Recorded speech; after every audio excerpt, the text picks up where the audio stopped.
What's up, everybody? And welcome back to a special edition of Ask BJ Braun here at the Blackstone Labs headquarters. Sorry if these lemon drops in my mouth are annoying you. They're delicious, though. But they're fucking delicious. They're super lemon. So today in the house, we have some special guests.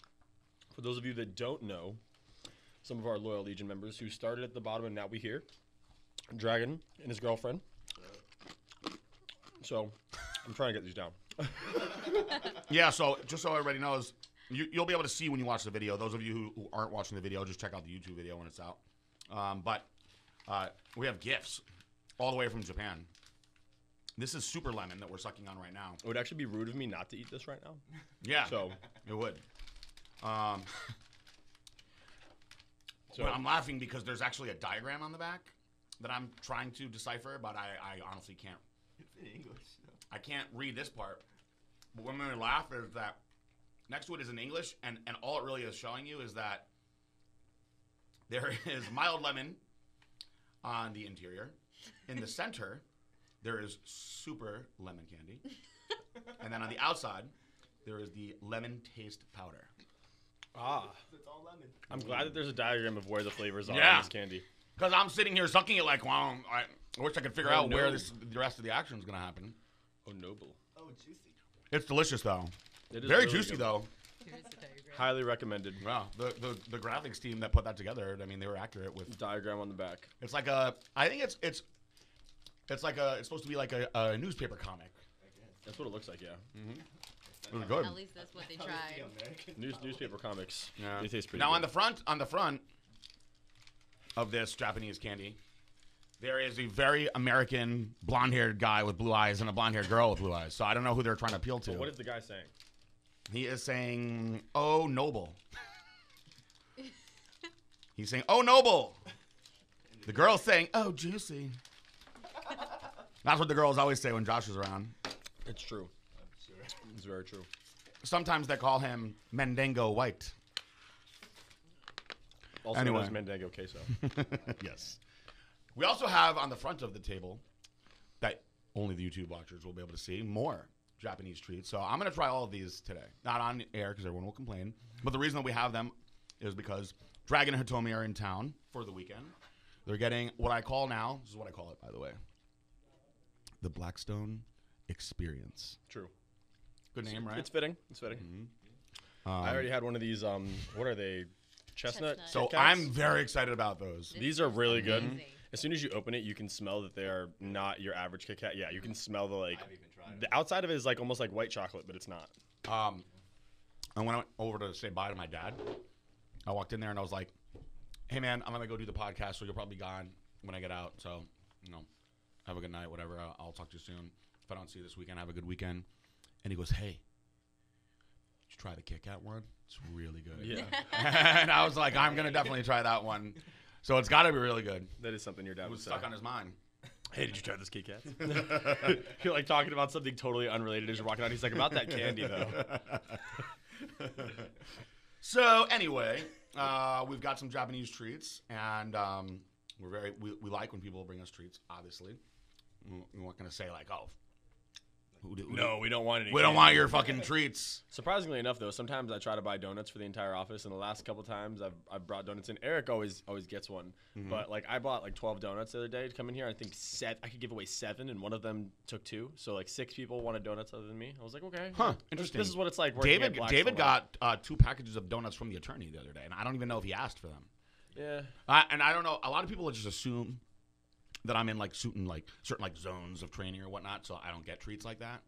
So I looked at him and I was like, "Did you bring me anything?" And it was just quiet in the room. yeah. And I was like, "Oh, it's okay. I don't want To anything." be honest, they didn't look that great anyways. They were like the store bought. Did you bring me anything other than news about people that are suing me this week? They were good. They were from Fresh Market. Didn't look good. Donuts that They come do in not look good. plastic. You know what they looked like? They looked like old-fashioned donuts. So let me talk about this for a second. I did not think we were going to talk about this today. Here's my thing with when people bring donuts, and I know that you're not this kind of guy.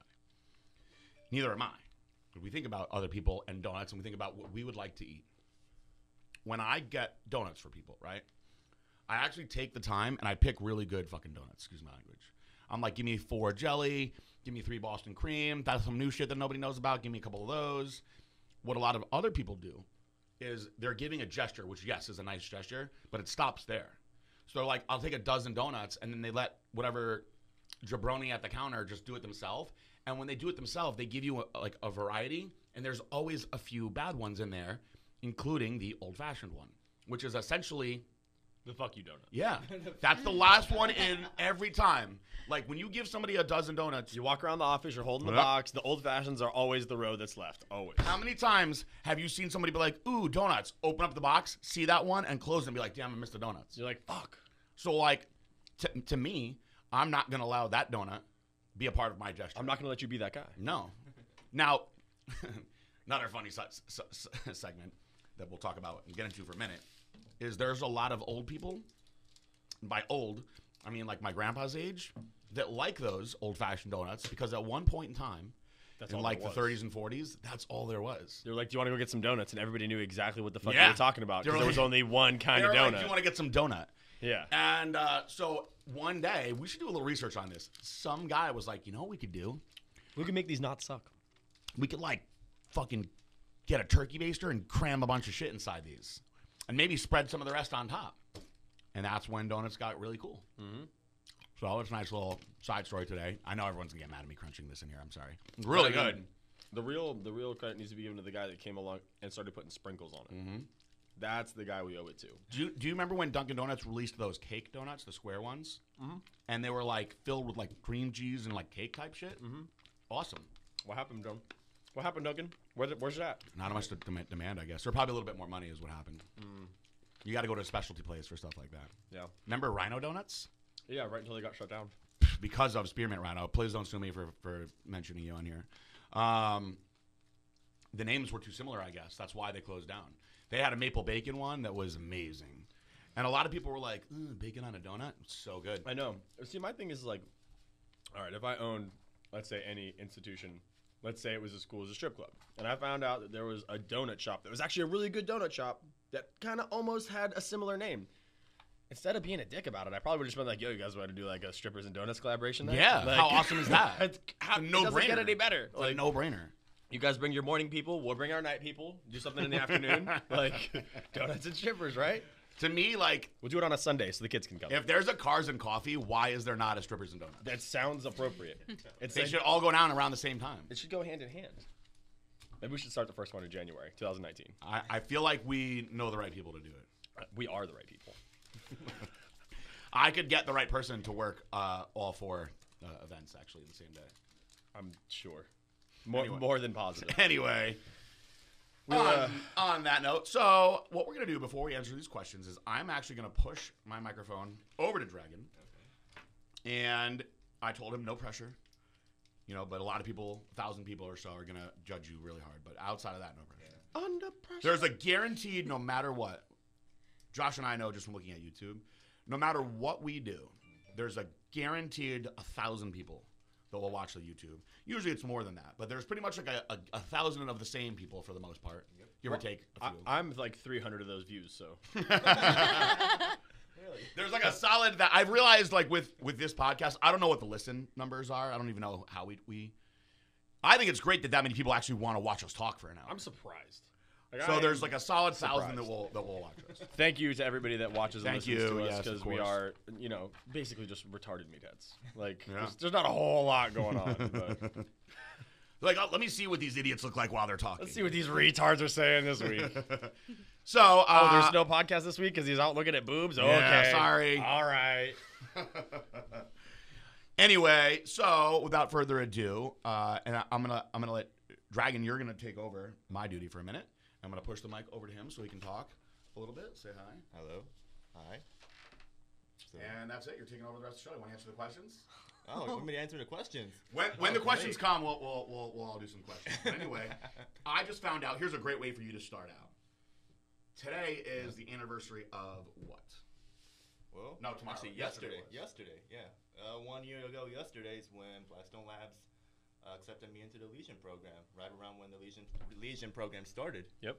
So, yeah, it's already It been a seems year. like so much longer Right, than that, it but I is. guess it's because we do so much shit. Yeah, no, I was looking back on it, and I started the Legion on November 28th, and that literally was just 2 days ago. That's And so crazy. Right. So yeah, the Yeah. day after. Then Yeah. as soon You as were- you you were in the started first it, group of people. I signed up for it and I got accepted Yeah. via email. So wow. Yeah, that was back when, not as many people were applying a day, and people I could apply and get accepted the same day. I remember the ad and everything. It was Cody and what's the other guy? Big black guy. I forgot his name. Akeem Williams. Yeah. Yeah. It was like on the hill in black and white. Oh, picture. yeah, I- Remember that? Oh, Yeah. That was out in Definitely, Vegas, yeah. right? Yeah. That was a photo shoot out in Vegas with Olympia time, we took those pictures. yeah. Savannah. Did Hakeem, Cody. Loco did that, no? Yes, Loco did that. Yeah. So, That was like the first one of Loco like coming back and like doing more for us, right? Yep, that was Yeah. also when that also kickstarted Justin Price being very mad at me for no reason. Boom, shaka claw, yeah. So, it's been 1 year. What do you have to say about your year Well, with Blackstone? shoot, it feels like it's been forever. I feel like I've known Blackstone Labs as a family, like my whole life. But apparently, it's only been a year, And I appreciate everything that you guys let me do. All the opportunities that you opened. Usually, you probably talk about me a lot on the Q&A cardio all the time. But you tell how loyal and I'm the advocate, and that's pretty much how I've been my whole life. Like everything. Like when I stick to something, I stick to it because I want to see how good it is, and then I want to see what the full maximum potential is. It's like even with shoes, I've always only worn Adidas. I've never worn Nike or like New Balance or I don't know what else other brands he was out about there. to say Nike. Right. I'll say not Nike. I wasn't about to say no. Okay. No. Nike's what's How on- come you won't try the other stuff, though? Loyalty, baby. Yeah, loyalty, baby. Are you curious though that if you that even though you would be breaking your loyalty, are you curious that maybe if you tried Nike, for instance, it might open you up to like a whole new world of like foot performance? It could, it might, but let's put that in supplements. You want me to try something else? Sometimes I encourage people to try other things because I know that ours are better. Right. Like when people are like, "Oh, I use C4," I'm like, "Oh, you're using C4, perfect, try mine." Those are like the guaranteed wins right there. And I believe that. I mean, I've tried at one point I've tried only Optimum Nutrition, and at one point I tried only Muscle Tech, and that's why I know that for me personally, it doesn't work. And then I tried Blackstone Labs. Originally, it was from Seth Rossi's inspiration. I tried Blackstone Labs, and I really liked it. So I tried everything else in Blackstone Labs, and did everything Blackstone Labs. And you can see on my Instagram, the way I grew, like even weight wise. I started from like 130 pounds, and I'm 158 pounds. I was gonna say we just saw you in September, and you look twice as big as when I saw you at that show. Really? When I came around the corner and seen you in person, I was like, "Holy fuck, who's He's this?" lean too. Yeah, no, you're at least twice as big. Right. I'm on Like- recomp right now. Okay. Recomp's awesome. Yeah, I'm on 6 recomps a day right now. What was your first Blackstone product? Glycolog, I think. Yeah, Glycolog. Glycolog is a game changer. And what would you say is your favorite Blackstone product? Glycolog. No, it's actually not. It's either gonna be Formula 19 or EPI Cat. Really? EPI Cat, huh? Yeah, EPI Cat. Tell us more about EPI Cat. EPI Cat. Now, you are the first person that has ever said that EPI Cat Really? was my favorite. Well, that's why most people don't know that you got a double dose here's on the how I cat. explain it. Here's I how feel that you do on the Anogenin too, but people are like, "Oh, you just want us to use more." No, you got to double dose the cat for sure. But like, here's how I explain it to everybody else that asks me about Blackstone Lab supplements. And when I talk about EPI Cat, is like every supplement out there is gonna boost you like with how you're gonna gain.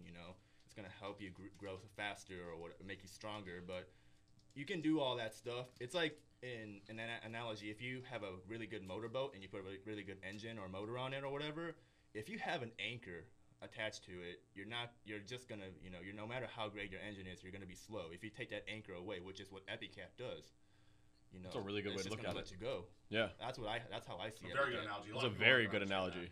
I would not have thought about explaining it like that. How long have you been using EPI Cat for? 2 years maybe. How much EPI Cat do you take? I take 2 a day, one in the morning, one at night, and I've never stopped. Amazing that you're getting that good results. How about that? That's very good to know. And again, I might want to soundbite that part, Eric. that just goes to show you that you can take EPI Cat every day for 2 years and just continue to get good results. Right. Most of the plant-based stuff, guys, you can absolutely take year-round. Mm-hmm. People ask me all the time, like, why does it say to cycle for this long? That's just typical in the supplement world. Workouts are cycled. Diets are cycled. In reality, you don't have to cycle most things in life. You don't have to cycle your training. I had this conversation with Zach Kahn, right? he does like the same workouts all the time. He's like, I go and I train hard every day. What I gotta switch it up for with the stuff that I know that likes. And That your body likes to use. He's like, fuck muscle confusion. How about stop being a pussy and go in there and train hard every day? Then you need to confuse anybody. Yeah. That's a good point. Yeah. So if your body likes the EPI Cat and is responding well to it, Yeah. you don't have to cycle off it. When people ask me why does it say to cycle recomp, things like that, here's my best answer for you. The reason why it is suggested is simply because, like anything else, your body will get accustomed to doing something every day. So my analogy that people always understand is if you drink a beer and get a buzz, eventually you're going to need 2 beers. Eventually you're going to need 5 beers. Eventually you're like going to need cocaine. 6 beers to get that same buzz. But if you stop drinking those 6 beers for a month or so, and then you try to have 6 beers again, you're going to get pretty hammered. You can start back over at 1. So that is the simple reason why things are suggested to be cycled. However, if you still have those 6 beers every day, for the most part, you're going to get a little bit out of those 6 beers every day. It's just not going to be as profound as when it first hits you. That's when other things usually come into play, which most of us are doing when it comes to switching training, dieting, adding other supplements in. Right. Okay, so certain things, myself, I do year round. Essentially, you could cycle off of vitamin C if you want to, and you're not going to get as much as immunity boost. I always do 12-week cycles of vitamin C. There's the same theory, though. So that is actually really good. I'm glad. I didn't expect to even talk about that today, so I'm glad that you brought that up. And if you're cycling more than 12 weeks of vitamin C at the time, chill out, bro. Yeah, don't go nuts with that. You're going to pee more. Jesus, man. EPI Cat's fine. Vitamin C, chill out. I always say that EPI Cat is like, I call it a supercharger for everything else. So like if you're taking Anogenin, add in the EPI Cat, it'll work better. And it's funny, even people who aren't going to be as in tune with their bodies as like somebody like me or you, Josh, Marissa, new to the game, has used all of my supplements at this point. Wow. She actually said, she goes, I feel like when I add EPI Cat into the Anogenin, it makes it work better. And I go, actually, that's pretty accurate. You're right about that. So she actually likes to stop. She's noticed that on her own. She didn't need me to tell her that. And I think a lot of people would figure that out when they try something like EPI Cat. And we actually, in one of my old companies, put Epicatogen in a pre-workout. Yeah. Because it's got such great effects to it. So, very, very good ingredient. Didn't think we were going to be talking about that. I'm glad. Now, when you first got into training, you have a background of dancing. You're a b-boy. That was what caught my eye. Yeah. How long have you been dancing for? How did you get into dancing? And how does this stuff all affect? Does it help or hurt the dancing? Damn, that's a hard question. First part's easy. So I started when I was 14-ish. I've always wanted to do something different. Like, I was never good at sports using, like, equipment. So, like, anything like baseball, soccer, all that stuff I was never good at. So my high school was, like, wrestling, gymnastics, track, pole vault, and all that stuff. Pole vault using. Did you do any of that stuff? Hmm? Did you do any of that stuff? I did. Oh, you did all that? That's what I did in high Jeez. school. Okay, I so- didn't do like the basic like Oh, soccer, okay, so football. you did right? all that. Yeah, Wow. I did all the like the unorthodox stuff, right? And I did like I used to watch WWE wrestling, and we used to wrestle in the backyard and all that shit. And then that one movie, You Got Served, came out that one year, and then that influenced Classic. a lot of us to start doing, trying to do that kind of stuff. And WWE had Booker T doing a spin-a-rooney, and we would pretend to do that. And then one time, I was doing like a back handspring and a fake spin-a-rooney at this birthday party of some chick, and the DJ there happened to caught his eye, and apparently he owned a dance studio which actually teaches breakdancing. So he was like, hey bro, if you want to like learn breakdancing for real, man, I got a guy that teaches breakdancing at my studio if you want to come and check it out. And that's how it started. I started taking classes there. I really liked it, and the teacher there saw potential in me, so he took me under his wing and started taking me over like different states to battle. And then I of course like started like watching a lot of YouTube videos. So, found a b-boy by the name of Katsu. It's an international b-boy in Japan, and I really adored him. So like I went to Japan a few times like over the summer break, winter break during like college, and found him, took lessons under him. KTSU. Yes, KTSU b-boy Katsu. He is a member of a big group called Zulu Kings, which is the originator of the whole hip hop. Hip hop was invented in 1972, and Zulu Kings and Zulu Nation are the originators of hip hop culture, and he is a member of that. So that's how I got into b-boying more, and of course I went back and forth between Japan and America, battling and stuff. And of course, a little bit, you know, you got to do strength training. So I did a little bit of weightlifting. And when I moved to Atlanta, I kind of lost the breakdancing aspect a little bit because I was fresh here. I didn't have any friends or anything. And I did find a little bit of breakdancing culture, but it was just a different aspect. So I kind of lost interest, but I picked up on the workout part, and I really like working out a lot. So I hit more on that, and then it just happened to be a guy at my gym who was a master judge for the natural sanctions, and he told me I should compete in physique. So I started competing in physique. The first competition I did, I got first place and got my pro card in a natural sanction for One World United.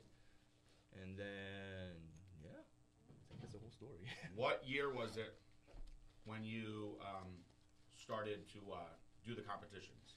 Jeez, what year was that? 2016, I think. 16. I think it's 2015. 2015? Jeez, has it already been that long? Because we met 2014. Wow. So We're going to get into your guys' relationship. I don't remember. Too, so be ready. Don't put all the juicy stuff out. We're gonna ask you guys something. GSC, Super All right. Lemon. Here he is. Yep, there he is. Yep. I'll send you a video later of him. No, I want to see something. There's a bunch of stuff. He's got YouTube a lot of videos and stuff. musicality. Older, 2008, a bunch of these. Yeah. Cool. I have a lot of interest in all that actually. As we've talked about over the years, that's what caught my eye. Just like now, I have my own little version of the Bang Dancer in my booth. Now I like everything fitness related. I don't just love bodybuilding.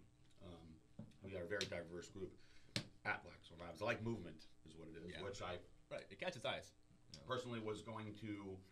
I switched my major around a bunch of times, but I was at one point going to be a kinesiology major, which is essentially the study of movement. Right. So, although I spent more time with exercise physiology, it all ties in together, and I'm really, really passionate about biomechanics. That's something that I know that I excel at, and finding which exercises and motions are the best for each individual. And there are a lot of ways to stimulate muscle, which is why I enjoy so many things like different forms of dance and whatnot, why I incorporate all kinds of different movements into my routine. So for you, I was wondering, because I know that Evander Holyfield got very into bodybuilding, and he was at one point the greatest boxer in the world, but I feel that the bodybuilding actually hurt him as a boxer. It slowed him down a little bit. You know what?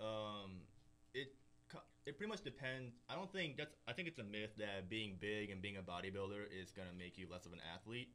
I think it's more of how much you commit to whatever sport you're doing, as much as you're doing bodybuilding, because it all comes down to flexibility. Like you will see, you know, like in call center, you see Corey Kubica, you see in IFBB Pro, you see like Hidetada Yamagishi doing splits. And you know they're not small people. They can do splits because they're practicing that stuff. So it comes a lot with practice. And like I mean my lats got bigger, my triceps got bigger. So certain like movements for like freezes, like air chair movements and such, did get harder. But that's only because I stopped practicing it as much as I used to because I'm so busy with the bodybuilding aspect. But if I did really want to, you know, if I just practiced it more, it is possible. It's not. I don't think that bodybuilding would be a negative. I think it would rather be a positive because you have so much more strength. You do have a lot of limit strengths that you built up. And I mean, if you just do certain like weightlifting styles, like just heavy weight, low rep, instead of like medium weight of like slow, like eccentric movements and such, you might limit your mobility in that way too. But I think it all depends on how you train.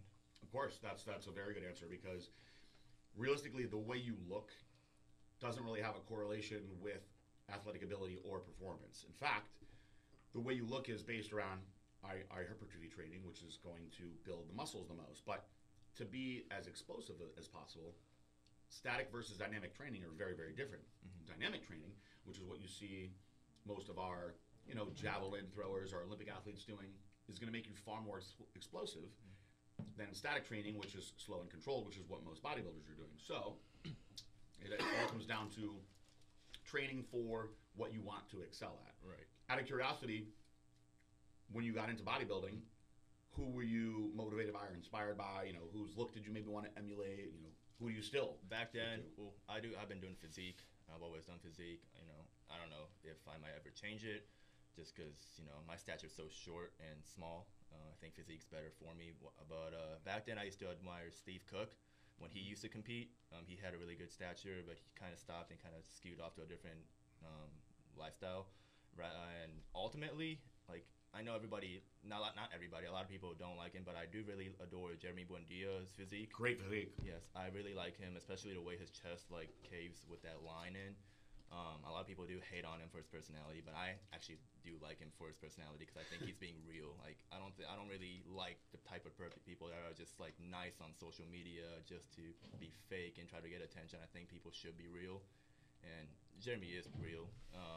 And the way if you ever watch him actually train in the gym and such, he goes so hard. So I think that's how he's attained that kind of physique, that size, the wide shoulders, the tiny waist, the sort of like a Frank Zane image, but the now modern, more tighter. Much shorter, too. Right. But that being said, it makes more sense for you to emulate somebody like Jeremy than somebody like Steve Cook, who's taller than I am. Right. Yeah, when I met Steve Cook, he was super tall, so I was like, whoa. I tell people, obviously you should want to be the best version of yourself. Right. You're going to make yourself the best. It's all about bettering yourself. But don't get yourself caught up in wanting to mimic a physique that looks nothing like yours at all. So I've had some shorter guys say, I really like the look of Dennis Wolf's physique. Well, hey, buddy, you're 5'3". Dennis Wolf's over 6 feet tall. It's tall as fuck. It's unrealistic to think that you're ever going to be able to look like that. But your quads ain't ever gonna grow that way. somebody like Sammy, for instance, who's 5'4", I told him, I was like, why don't you go look at some old videos of Lee Labrada, who's taller than 5'4", he's probably 5'6", a shorter guy that's really, really put together well. Look at somebody like that versus the Frank Zane, whose physique is you're not gonna be able to resemble that. The structures are that much different. So, what's your opinion of Hidetada? Hidetada is to us Japanese people, he is what we consider a sort of a star. He is a star of hope because a lot of Asian people are usually smaller in structure of bone structure. We are shorter, and a lot of people, especially the taller ones, in genetics would usually consider us, not a potential for getting bigger. But he has broken through that wall. He has, gotten that size of an IFBB Pro bodybuilder and has even, won Arnold Classic status. He does really give hope to a lot of us, and he's pretty short too. He's about my height. Yep. So, and I do love the way he's able to pose. He has a really good flow posing, so I admire that as well.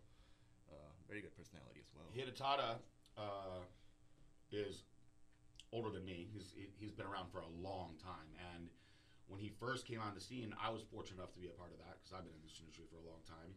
And when he first came to the States, there was a lot of press and hype behind him, and I could say the only time I've ever seen something similar by seeing a country rally behind somebody was when Eduardo Correa battled for what many people thought should have been Mr. Olympia that year when he got second, and the crowd was chanting Brazil over and over and over again, and I was like, damn, that's gotta be harsh for Yeah, that's rough. Flex, It was they were drowning out the Americans, and it was a loud crowd that year. And it was like being at a soccer match. When Hidetada first came, there was a monstrous entourage of Japanese people that came to the Olympia that year. It was the first time there was ever a Japanese competitor in the Olympia. And I would say conservatively, there were 100 people in his personal entourage. Yeah. So it was like when he was walking through, it was like a major celebrity was coming through, and he was very nice. He stopped, talked to all of us. And now it's kind of funny. He of course knows who I am for all these years of being in the industry. He's actually always made it a point to stop, give me a fist pound, shake my hand real quick, always smiling, very good attitude, always. And it was a very big deal culturally for Japan to have an athlete at the Olympia like that. So it's very cool, in the sense that, I made a joke on here one day when we were talking about, somebody was like, what are you guys doing as far as getting into like Asian countries? And the question was talking about how big the market is in China. And I know now that Allmax is doing like $1 million a month in aminos in China. Right. And I made a joke. They were like, well, why aren't you guys selling in China? And I said, I don't know. How many Jack Chinese guys do you know? And the thing is, from a cultural standpoint, a lot of the Asian countries are just soccer is bigger out there, or certain forms of martial arts, but people aren't really bodybuilding a lot out and there. their view is so much more different. You've probably seen it. NPC Japan, there's a Japan version called NPCJ over there, and there, if you look at them like any category, bikini, physique, bodybuilder, it's so much different than what we consider a solid aesthetic. Like they're so. What are they, just like less developed? Yeah, they're so much less developed. It's They're like Well, I physique competitors almost. Like I assume that's got to just come from the pool of which there is to judge. Like there, like you said, there can't be that many bodybuilder-sized guys that are able to fill up. People competing. There's a lot of. Oh, there's a lot of them competing. There's a lot of them competing. They're just all the same And size-ish. It's weird because not just that. I don't know if it's like a view of culture. Like a lot of them do come very fluffy. But now they even added another category. It's like physique. Sumo? No. Damn! I was waiting that's for already it. been in the books, bro. I was waiting for it. No, it's like physique, but instead of wearing board shorts, they get to wear jeans. Oh, I've seen that.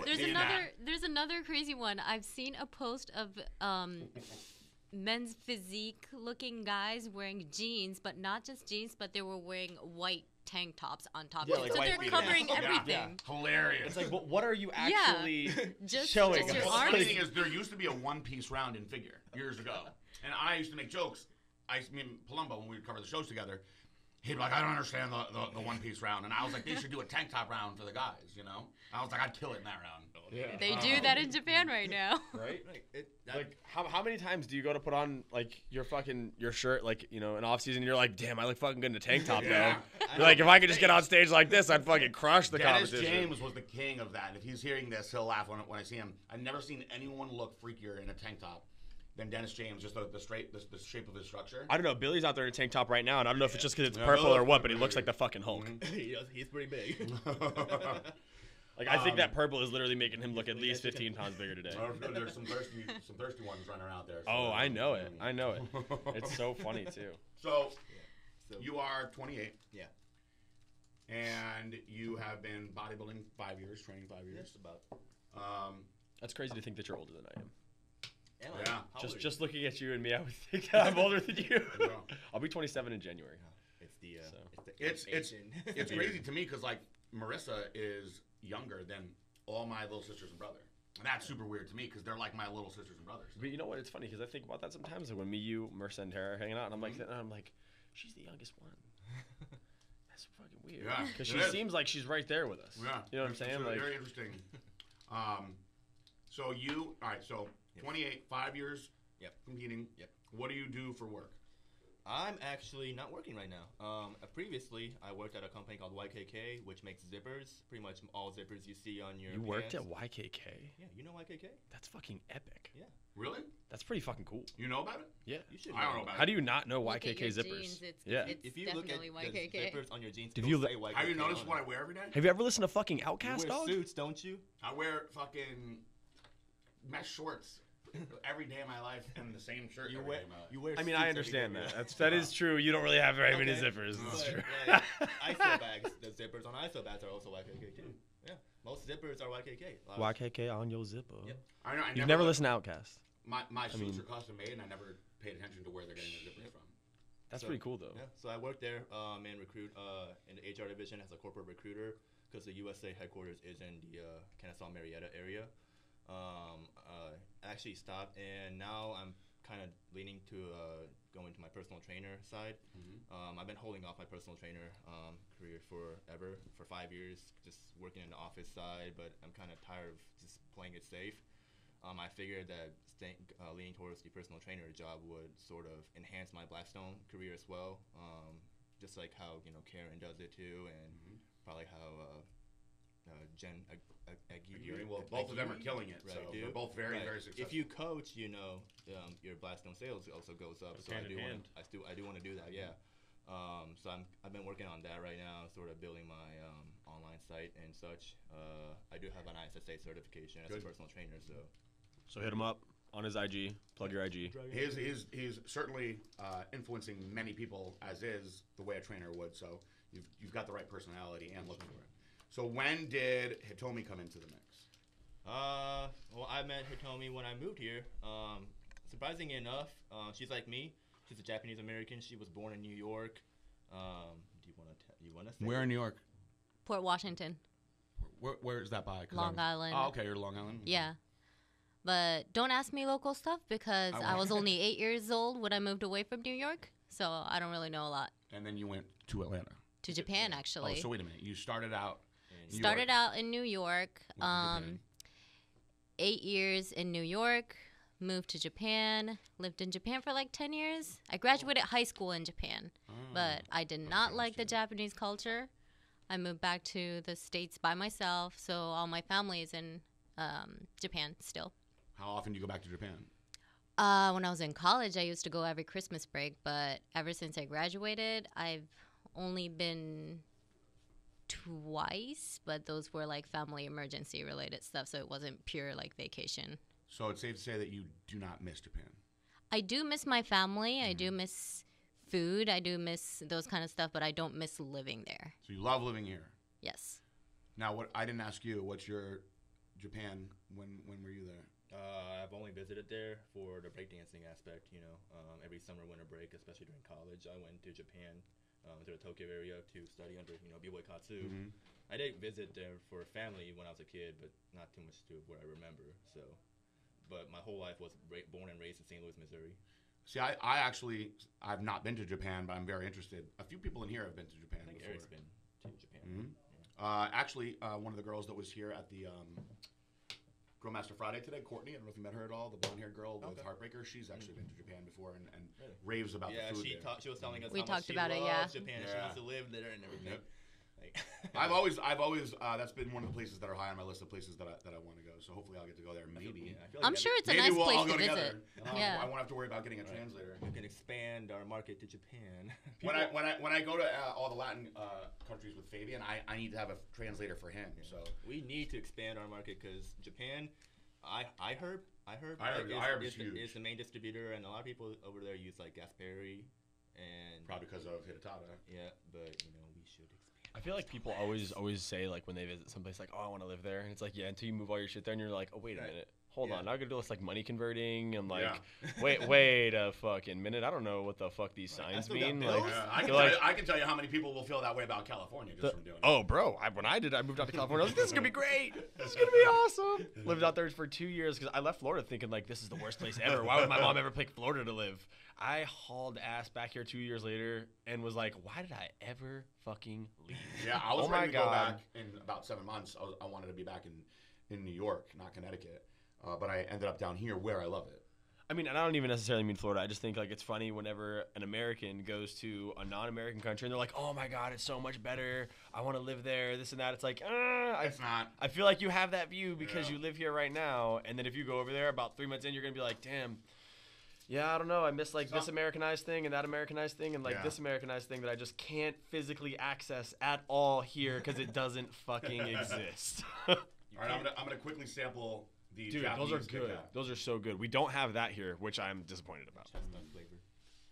It's a chestnut flavored Kit Kat bar. You can actually get these because you go to Norcross all the time for high-tech pharmaceuticals. The store we get there's it from is in there's Norcross. right off the highway. There's a place called Sushi Yoko and has like three little Japanese words under the sign. That's actually a Japanese store. I'm gonna have to make you tell me that again because I'll forget it. It's right. It's really pretty good. close to high-tech pharma. I'm also eating better than I thought, actually. All right, so quick plug for somebody that didn't ask me to plug them. I met a guy and a girl at the movement event last week in Boca. They knew who I was. They knew about Blackstone Labs, and they started a company making vegan bars with caffeine. It's got 100 milligrams of caffeine. I was like, interesting. And they were like, would you want to try one? And I was like, sure, I'll try one. I'll let you guys know my honest opinion on it. And they were like, take a box. And I was like, no. No, it's probably going to taste really bad. I don't want you to waste the whole box. They were so like, they wanted me to take a box. So I was like, you know what? Like artichokes. I'll give them out to the guys in the office. So this is my first time having it. And how's it? What out of 10? Am I basing it on a regular bar scale or a vegan bar scale? Regular. Regular bar scale. Okay. Let's hear both. Well, let's do regular bar first. Yeah. Because, like, Regular bar. I'll be honest with the whole vegan thing, not to veer off into another topic that we want to talk about way more than this, but I ate, like, 8 Cinnaholic cinnamon buns before I found out that shit was vegan, and then the girl behind the counter told me that shit, and I was like, all right, Really? stop lying to me.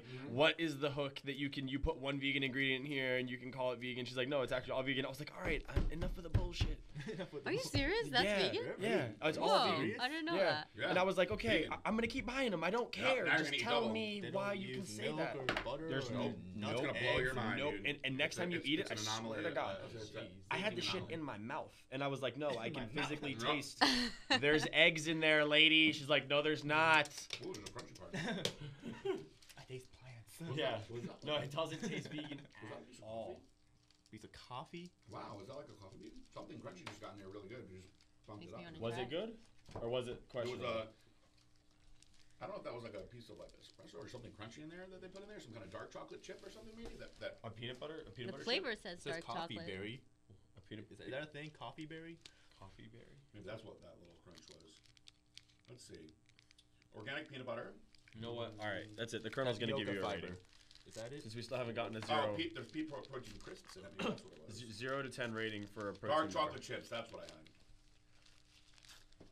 0 to 10 rating for a protein All right, bar. 1 to 10 for protein bars, like a Pro Crunch bar, like a. I would say a Quest is like what, like an 8? I think Quests are gross. Well, I don't know. Sorry, Quest. Once you warm them, you know what I'm saying? Like I only eat them in the microwave. I think there's a lot of bars better than Quest bars. No offense again, Quest. You guys are cool. Sure. Like Robert Irvine's bars are fucking really good. All right. Now, The see, like Sinister that's bars are good. all right, but that doesn't count Okay, because look all at right. look at this bar and look at that bar. All right, so then we'll use Quest. Yeah, that's what. Like this is more comparable to a Quest. Like a chalk. Like I haven't even eaten it All right, or so smelt it. I let's could. use- Those bars like aren't real. Like Like this is as Quest bar is a 10. To me, this is a 10 okay, because this. Really? I've had a lot. it's of Quest just another bars. flavor Quest bar. I have a lot of Quest bars that I think are fucking gross, and then there's some that are good. So this is very Quest-like. So it's gross. I'm not hating. No, If, still a plug. if Chef Irvine I'm is an a 10, asshole. There's peanut butter and there's some crunchy dark chocolate. It tastes like peanut butter. Mm-hmm. I'm not a dark chocolate fan. It's not bad. It's on par with Quest. That's what I would say. It's like a Quest bar. Yeah. If you like Quest bars, you're definitely gonna like these. Yeah, try them out. Vibe bars. You probably won't like it. You probably won't. You want to try it? Here you go. I'm good. I got one. He already Well, that opened one's it. open. To me, Not a vegan. if you give me something peanut butter, you can't go wrong with me. I'll eat anything peanut butter. Right. Yeah. No, and I I think gotta it's cool say, that they put caffeine in it. I gotta say, I do like the fact that there's caffeine in there, and the fact that it's vegan, I give it more credit because it tastes better than most vegan chips. Well, that's why I was saying, if you want me to base it, as far as vegan bars out there that I've had, it's right up there with one of the best Is it ones. just weird? Does it kind of taste like kratom? Uh, It kind of has a kratom. One time they made me. We should try to get these. We should go by there tonight and see if they'll make us these. They made these like cacao shots with kratom. I one know we night. had them. We had them with the whipped cream Right? on top, Why right? can't we get those anymore? I don't know. I feel like some of the people there don't even know about those. Yeah. Like they're like, what are you making up? Jenny must have been bored one night. Yeah, I love it when Jenny's bored. Those were freaking good. The best nights I've had there are when Jenny's bored. Anyway, thank you to Vibe Protein Bars. Yes, definitely check them out. Very Listen, good if for you're vegan. if you're vegan, here's the deal. I have a You friend don't that's have a lot of vegan. options, so give it a try for sure. I have a friend that's vegan, and Chelsea would love Yep. these. All right, so back to you guys working out, Japanese culture. Yep. So I didn't realize you guys have been together for as long as you have. Yeah. So it was funny. So she actually went to college in Kansas City, and I was in St. Louis, and so we were both in Missouri, and we actually met here in Atlanta, though. How did you meet in Atlanta if you guys were there? Here in Atlanta, Yeah. in Oh, not Boca we're not in Raton. Atlanta right now. Damn. And not Boca In Raton. spirit, we are. This morning I was in Atlanta. If you guys thought that we just transported the Blackstone Labs headquarters podcast room up to Atlanta for a second, you living room. thought we were good, but in reality, I we're appreciate here in you guys Boca. coming down here, man. Yeah. Just for this podcast. It's funny because I was gonna ask, being in Atlanta, do you guys like go to a lot of like hardcore rap shows? No. Like any like I'm a metal guy. seen it like Gucci Mane? I'm a metal Oh person. come on, bro! Oh, You're in the yeah. ATL, dog. You gotta go and check it out. Nope. I mean, like, dude, even if I wasn't into that kind of music, and I'm not like hardcore, but like that's just like, bro, it's like if you live in fucking Tennessee, like you have to listen to 3 6 Mafia. You know what I'm saying? So Like, if you visit, you're right. so Yeah. in that terms, and if you visit Atlanta, are you gonna go to Swinging Richards? I don't know what that is. Big Mike was asking me about that last time I was going up there. I got a text from Big Mike It's today. just like a big time swinging dicks, obviously. Sick. Swinging Richards. Dope. No, I wouldn't Atlanta's associate that with famous for ATL. it. I wouldn't associate that with ATL. From what I was told, that Atlanta has at one point the number one. I don't know if they're still number one, but the highest amount of like gay guys for gay men in the United States. There's no fucking way they haven't been out in the Redwood Forest in California. Trust me. Yeah, There's just listen, not I'm enough people there. counting out But there. so if you're a gay guy, like Atlanta is where it's at. There's no way. There's A a place to be. lot of them. It Though. can't be gayer than California, dude. Trust me. Go in the Redwoods in I Northern know, but California. apparently, and they're, guys like, in hiding. California like go to Atlanta to party it up because of like the abundance of gay guys. I'm like ashamed that that's on the East Coast.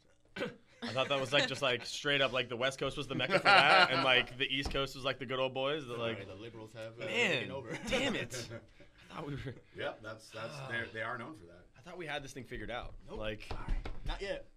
because when I was out in San Francisco, it was like you were either Asian or gay, man. Yeah. Like that's it. There's Yeah, nobody. I'm glad it's an or, not an and. No, it's or for sure. Okay. Because I'm like, good. I'm good. like you'd find like another dude that was like white or even black in the grocery store. You'd be like, oh shit, bro, what's good? Like, you're out here too. There is variety. Let's out meet there. up later or something. Because I've like, never there's been a to lot of upstate Asian or people and a whatever, lot of gay so. people, and that's like basically all there is. I haven't seen another not Asian or gay guy out here in like at least five weeks. Maybe it's been like what's your name? Fred? Oh, take my number. All right, I got lost in where you guys met now, so let's Okay, go back into we that. just happened to land on the same job, a job at the time that we worked at was a recruiting firm, and it was just the only job that I kind of landed when I graduated from college, so I moved here for that, and apparently it was the same story for her, so she actually got here before me, a few months before me, and then, yeah. And so you met on the job, did you hit it off right away? Oh, yeah. We kicked it off pretty quickly. Especially because we were around the same age too, and everybody else was actually funny thing. It's because it's a recruiting firm. Everybody else was either older than us or gay. Okay. Yeah, true Okay. fact. Weird. Yeah, weird. Who asked who out? I don't think neither of us like actually asked. Actually, Did this happen one day? it wasn't like asking out, but like we like hung out with somebody else at the time. I forgot who it was, and we all went out and went to like a Japanese karaoke place in Atlanta. And actually, she texted me after I went home saying, "Hey, you want to grab another drink?" And I actually saved that text. I still Got have that confidence it. going. I actually still have that. Yeah. text. You I have saved that it. text? Dude, What? look at that. Sentimental. How long ago was that? That was like 5 years ago. Wow. That's awesome. That is cool. 2014, beginning of 2014. Well, Man. you get your coming up on an anniversary, that means. Yeah. So when you guys got together and started dating, who got into working out first? You? I think We actually both started talking about it. Like, Right. he already had a good physique. I obviously didn't, but I did go to like the college gym that was in my university. I did do some workouts, and now that I was graduated, I didn't have like a gym that was free for the college students to use anymore. So I was like wanting to look for a gym membership. He was wanting to look for a gym membership too. So we were like, okay, let's look for one together, and just When you guys were like, training and making improvements together, did you guys train together a lot or solo? a lot? back then we did train together most of the time. That's where I made the mistake because I had her do a lot of heavier weights and high reps, so it kind of started making her thicker, almost like a figure girl. Her arms, only my arms. her arms were I like neglected my 1.5 legs. times of what it is now. It was pretty big. Like, Why did you neglect your legs? No, she did. I did. She did I- everything, but Okay. I mean, I'm saying she got thicker, and that's not what she wanted. She ultimately later down the road, she was thinking maybe do a bikini competition in the future, which she always talked about. So she didn't want to be thick. She wanted to be lean, skinny, and petite. So we kind of laid off a little bit on the weights, and I think when we moved, I don't know. At one point, actually, our last job, that job we did together was so bad that the work environment was so like just a black business that like it put us in depression. It put her in a really bad depression. She didn't even want to lift anymore. She didn't want to go to the gym. She just wanted to sleep every time she wasn't at work. it was just a bad time of our life. That's what depression will do. Yeah, and we actually kind of got over it as soon as we moved. Everything actually for me, everything worked out because when I moved from Norcross to Kennesaw, is right when Blackstone accepted me into the Legion, and that's when I quit my job. And I got my job at YKK, and everything just started working out. And that's when I was able to finally focus back into working out like more hardcore again. And she got that influence too. And with the Blackstone influence, she met Karen and saw how confident she got really confident in Karen. So she hired her, and Karen, of course, did her magic to really motivate her and put her on point. And she made that transformation quick. You saw it. Of course, I've been raving all along about how impressed I was with that, or am, I should say, with that transformation. I've been doing this for a long time, and I say, in all honesty, you look like you've put in a couple of years of work over a period of 3 or 4 months. It's very impressive.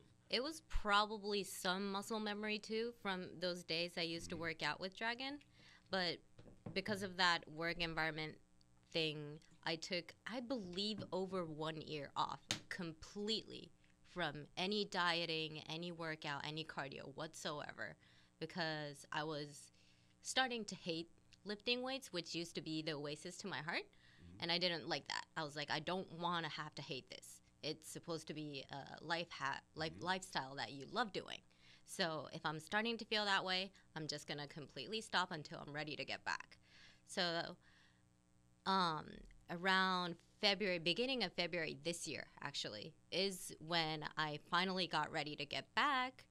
So I think the transformation picture you're talking about is the one I posted about that. The before picture is actually from February this year. Okay. Yeah. But, so it's, I think, 8 months in between. Okay. I mean, it's regardless of whether it's a year, 6 months, 8 months, it's really damn impressive. Yeah, but since February, I've been only using Blackstone Labs stuff, loyal to the products and Karen. So that's how I actually achieved remember that when physique. you signed up with Karen, he actually reached out to me and was like, I'm thinking about, having Hitomi and Karen work together. What do you think? We've been talking about it. And I said, that's probably the only person that I would actually recommend you guys working with. It's hard for me. Since then, there were a couple other people that I'm okay with that I've talked about. But at the time, for me, not coaching anymore, I feel very comfortable knowing that somebody that, I spent a lot of time with, it's going to be, following similar beliefs that I have and knows the way I do things. If somebody's asking me my opinion, I know what I think. I want that to be, something that you experience. So I knew that you guys would be a good pair, and Karen has actually said that you've been outstanding also. You are somebody that trainers hope to get clients like you, but it's rare, unfortunately, that you're going to get clients like that. Most people aren't going to do exactly what you say. You have to believe that they will. Most of the time, that's not going to happen. So anybody who's listening to this, you're going to get in what you put out of a trainer, from a trainer. Now, and if you pay for one and don't do it, they say you're just really, really dumb. Because I can't tell you how many times, like Corey does a lot of personal online training, and I literally watch people pay him hundreds of dollars only to not respond to his messages, and then 2 weeks after they haven't sent in any check-ins or updates or anything, they're like, hey, I know I haven't been doing my stuff, but like, can I have this week's update? And he's like, yeah, sure, whatever, bro. It was your money. See? Exactly. You just didn't use it. You just gave it to me for free. Like, because if I had the knowledge to tweak what my coach is telling me to do, I wouldn't be even hiring a coach. I'll do it myself. Yeah. I am hiring a coach because I don't have the knowledge. I need this coach's knowledge to get that change in my physique, my meals, whatever. Yep. So I have to follow whatever she says, and I have to trust whatever she says. That's why, So that's it's why that, you hire a coach it's that in anything. simple. she's to more me. vascular than all three of the guys at the table right Yeah, now. you're in the gym so crazy today. So before we start answering the actual questions, one thing that We want to know your gear protocol. I'm kidding. we didn't really talk about this, but one of the reasons why Dragon became such a mainstay in the marketing and the things that we do is because I've said it all along that he represents what I think is most important in this world of fitness and training. It's a lot more than just looking good. Pretty much everybody that works out on social media nowadays with all the filters and everything else can look good. With all the filters and the trend. Yeah, I mean, it's just, trust me, I'm not going to get into some of the people that have really thrown me off lately. But I noticed right away that Dragon was responding to basically every single person that wrote on his posts. He was actually responding to questions on other people that were involved with the company's posts. He was following everybody who was participating in the Q&A. And he actually was presenting himself as not only a team player, but a good influence to others online. And that is what social media marketing is all about now. It's about influence. So the more I paid attention to him, the more we started talking, and then he actually started asking me, what else can I do to be better? How can I perform better? How can I help the company more? And I gave him insight, and he took it and he followed it. And he is a perfect example of when I explain things as far as how to market yourself on social media or how a company is going to look at somebody to represent them. He's a perfect example of when I explain these rules to follow, them coming to fruition and working. And he consistently does better coupon code sales than, this is a fact, people that I've had with over 1 million followers. And that's why some of these people that had over a million is not a... That M next to the 1 doesn't mean fucking shit. It doesn't mean shit. Not even the K. And I actually like telling those people, well, I'm sorry, but no, you're not going to get that much money anymore, or this month, or period, because your X followers that you're bragging about aren't turning into anything. And I will often use Dragon as an example. I'd rather have... He's actually my favorite person to use as an example. Yeah, From 90% of these people, you're the first person that I turn to, and I say, whether it's somebody asking what they can do better, I send them to your page and I say, look, I link them.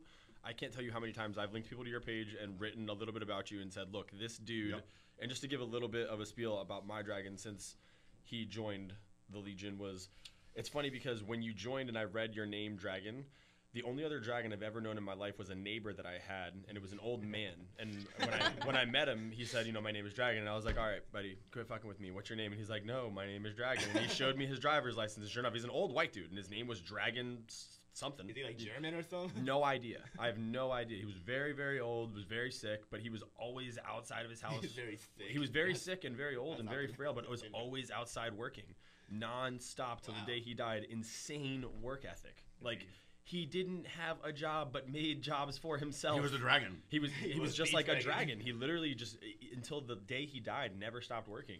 So I was a big Bruce Lee fan, so I thought of it as Bruce Lee. Right. And I was like, you better go watch these Bruce Lee movies right now. So he was also very into martial arts. He did. The dragon guy that I knew was also super into martial arts. You have to be. So that was the only experience of anybody I knew in my life being named Dragon. And, not that he was just my neighbor. He was kind of a mentor to me, though. He was kind of very near and dear to me. And when he died, I was pretty upset. But so when I read that your name was Dragon, I was like, oh, I really hope that this dude is cool, because I've never known another dragon except for the one that I know. I feel like you can't be like a douchey dragon. And I mean, so that's what you hope. You know what I'm saying?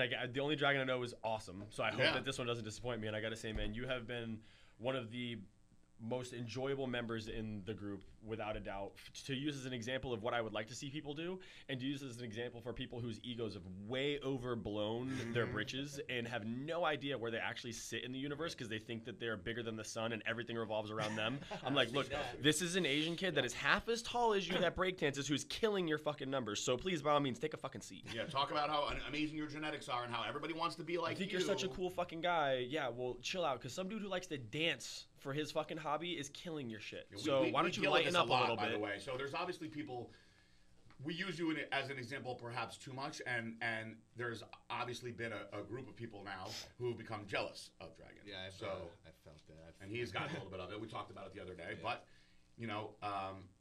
that's just life. The better you get, people are just going to be jealous of you.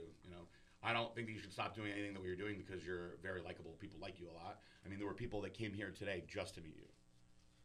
So I appreciate that. If there's anything that in life you should know, it's when there's people that are really disliking something that you do, you're probably doing it right. Yeah. You're probably doing it right. Because same thing with the Legion. There's people in there that are like, I can do his job 10 times better. And it's like, yeah, well, you see where that gets you. And then there's other people that want to complain about you, but they don't put the code uses up. So at the end of the day, somebody's got to be doing something right for us to be looking at you and never have anything good to say about you. Yeah, to me, I feel like you're winning at life right now, personally. I think I am. You know, you're doing more and more with the company. The company's going to do more with you. You've put on a lot of size Yeah, since put the on, last time we saw friggin' you. 30 pounds of muscle. Not Hot 30 girlfriend pounds. sitting here across the table That's from a you. win. Yep. I mean, I don't know where to go from there, really. But, yeah, I do. You Very just need a LaFerrari now. I do. Yep. Me too. So. We all do. Yeah, but I do very much appreciate everything that Blackstone Labs has done for me. You know, it's like I said. You know, I came out from depression, and you know, Blackstone Labs is where I decided I'm gonna start back on my life. You know, do it right, and you know, everything's been positive. And you've given me so many opportunities. You've been inviting me to the expos, and you know, that's been a dream for me to do. You know, like I said earlier, you know, I admire Steve Cook, and you know, I watched him, you know, at like expos where people were lined up to see him, and I was like, one of these days I want to be in an expo booth like that. And now you've given me that, you know, to work at a booth, so you know, I can't really. And now you got LA Fit Expo coming up. Right? So yeah, exactly. I'm excited for that. Speaking of, For sure.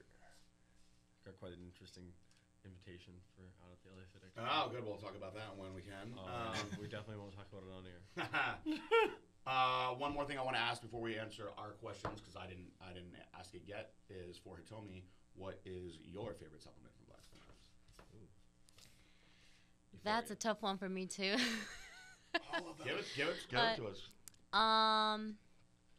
Probably I'm gonna have to say hype or growth. Two but very good ones too. Hype is I love is Hype. better. So Hype is one of my favorite products that I ever formulated, and I don't formulate anymore. That was back in the old days when I formulated Hype, and I still think, you know, all these years later, that it's one of the best products that we've ever put out. Very simple. It just does the trick. It opens up your blood vessels, so more blood comes to where it needs to go. We all still waiting on that PJ's secret sauce dough. I know. there was a container of it in here. Yo, I can't remember when it was, but a couple, like I want to say 2 weeks ago, we got a sample of a new flavor of Dust X. What was the flavor? Cherry limeade, I want to say it was. That was for a Legion only, right? No, maybe it was after the cherry limeade. It was a flavor we were sampling. And I had it in a plastic bag, and I literally had it sitting on my counter for Speaking two of weeks. flavors that we're sampling, since Eric's in the room. So I'm at the, and now this may be a mistake, by the way, before I freak out on anybody. So I'm at the Kava bar the other day, and Chris, the intern, is there. Mm-hmm. And he was like, yeah. He's like, I sampled some new crit today. It was awesome. He's talking to Jerry. And Jerry's like, yeah, PJ gave it to me, the green apple one. I love it. And he was like, no, it's blue. And I turned around, and I was like, you tried a blue crit? There's no blue crit. And he was like, yeah, I tried a sample of it today. It was delicious. And I was like, are you sure it wasn't like Blue Raz, like Dusty 2 or something? And he was like, no, it was crit. I was like, I'm going to have to get to the bottom of this because I haven't had that one yet. Nobody told me that there's a blue crit running around. So is there a blue crit now? There was. What happened to it? Shelby had it. What is it? The flavor was just called Popsicle. It's called Popsicle? Just Popsicle. Oh, man. I can tell you guys a hilarious story about a flavor of another supplement off the radio that I think Josh knows. I think everybody knows. I do know. I cannot tell it on the air. Can we tell it but just not release any names of anything? How can I do it like that? All right, so I'm pretty sure I can pull it off. Edit it with a beep. Okay, so yeah, if we really need to, we'll just cut this part or bleep it out. So, a very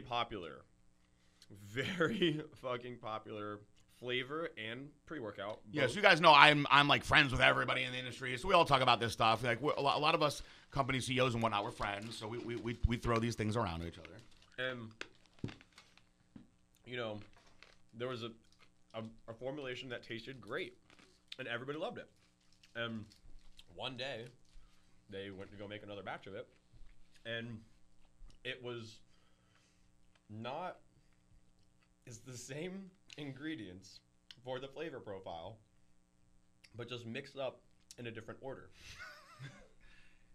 So instead of saying ABC went in, let's say it went CBA.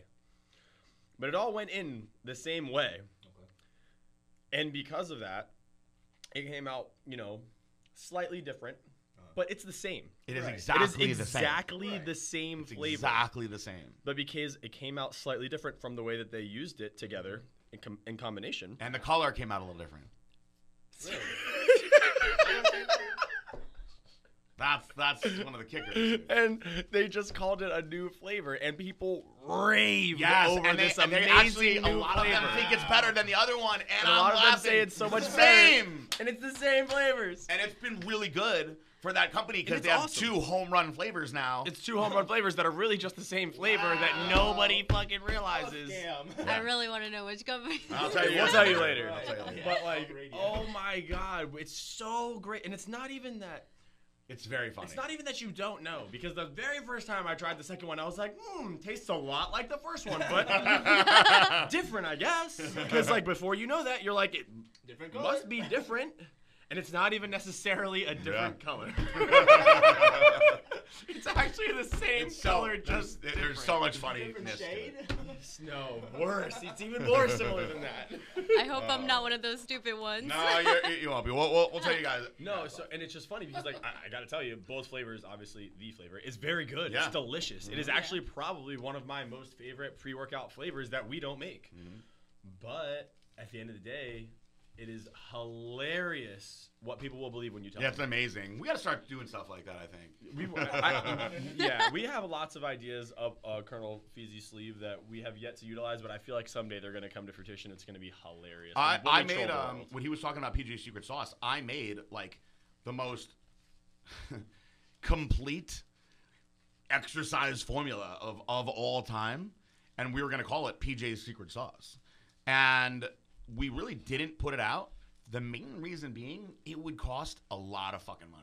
But like some of us here at Excuse the my office language. got to play around with it. Yeah. Like I had a bag of it for like I don't know, like a week worth a bag or something, and like it was pretty epic to just not have to It drink was like the anything Jeffrey else. of It was like the pre-workout Jeffrey of the products, supplement you know? world, yeah.